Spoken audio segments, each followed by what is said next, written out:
안녕하세요. 오늘은 닐제이 작가님의 아포칼립스의 검술 천재라는 작품을 가지고 왔습니다. 평범한 회사를 다니던 주인공이 멸망의 시대가 찾아오고 생존을 위해 고군분투하는 내용입니다. 주인공이 검을 들고 어디까지 성장할지 지켜보는 성장형 먼치킨 소설이라고 볼 수 있습니다. 무료 분량의 줄거리를 살펴보겠습니다. 주인공 김지우는 어린 시절 가난한 환경에서 자라면서 집주인 아들로부터 괴롭힘을 당합니다. 결국 참지 못하고 폭발하여 그를 주먹으로 때리며 처음으로 싸움의 쾌감을 느끼게 됩니다. 이후로도 김지우는 자신의 주먹으로 싸우며 동네에서 이름을 떨치게 되고 중학교 때부터는 여러 일진들과 싸우며 더욱 강한 존재로 성장합니다. 그러나 어머니의 죽음으로 인해 김지우는 착한 사람이 되겠다는 결심을 하게 되고 싸움을 멀리하며 착하게 살아가려고 노력합니다. 세월이 흘러 김지우는 성실한 직장인으로 살아가고 서울의 한 직장에서 근무합니다. 그는 아파트 청약에 당첨되어 작은 행복을 느끼지만 갑작스러운 재앙이 닥칩니다. 거대한 운석이 지구를 향해 다가오며 멸망의 위기가 찾아옵니다. 그러나 지구는 완전히 멸망하지 않고 꿈꾸는 세계라는 마법에 의해 타차원 침공에 의한 멸망으로 형태가 바뀌게 됩니다. 김지우는 퇴근을 하고 나가던 중에 갑작스러운 멸망의 징조를 목격하고 이를 대비하기 위해 회사로 돌아갑니다.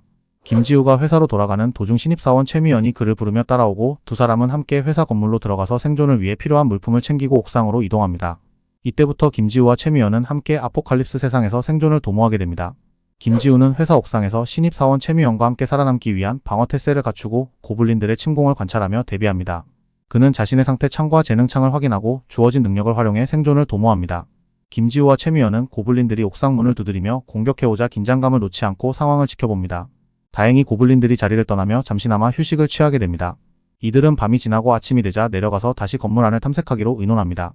이른 아침 김지우는 최미연과 함께 건물 내에 남아있는 고블린들을 제거하기 위해 이동합니다.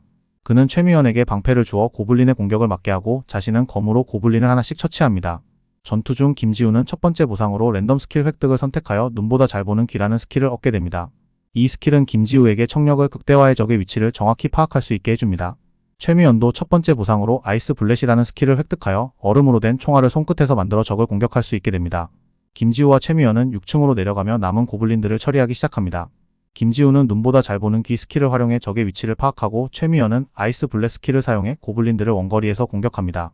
두 사람은 서로 협력하며 고블린들을 효율적으로 처치하고 김지우는 전투 중 보상으로 능력치 강화를 선택해 자신의 근력과 내구력을 높입니다.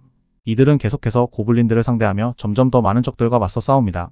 그러나 계속된 전투로 인해 두 사람은 점점 지쳐가고 건물에 남아있는 많은 고블린들을 상대하며 위기를 한 차례 겪지만 협력하여 결국 옥상으로 다시 피신합니다. 옥상에서 이들은 잠시 휴식을 취하며 상황을 정리하고 김지우는 그동안 쌓인 카르마를 사용해 칭호를 얻습니다. 카르마는 몬스터를 잡으면 주는 일종의 게임 화폐 같은 개념입니다. 칭호는 김지우가 고블린들과 같은 이족 보행 괴물들을 상대할 때 강해지도록 도와줍니다. 김지우와 최미연은 다음날 계속해서 화승공업 본사 건물에서 고블린들과 싸우며 생존합니다.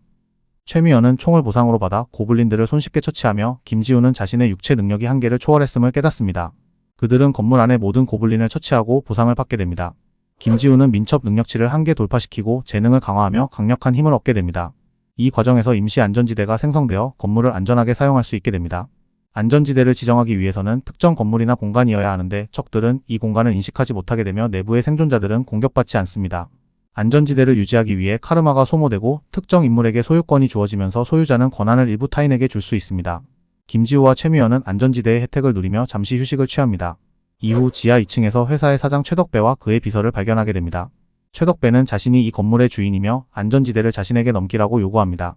김지우는 무리한 충돌을 피하기 위해 3일간의 시간을 달라고 요청합니다. 이후 김지우는 더 강해지기 위해 고블린 사냥을 계속합니다. 줄거리는 여기까지 하겠습니다. 줄거리 마지막에 주인공의 호구짓이 나오네요.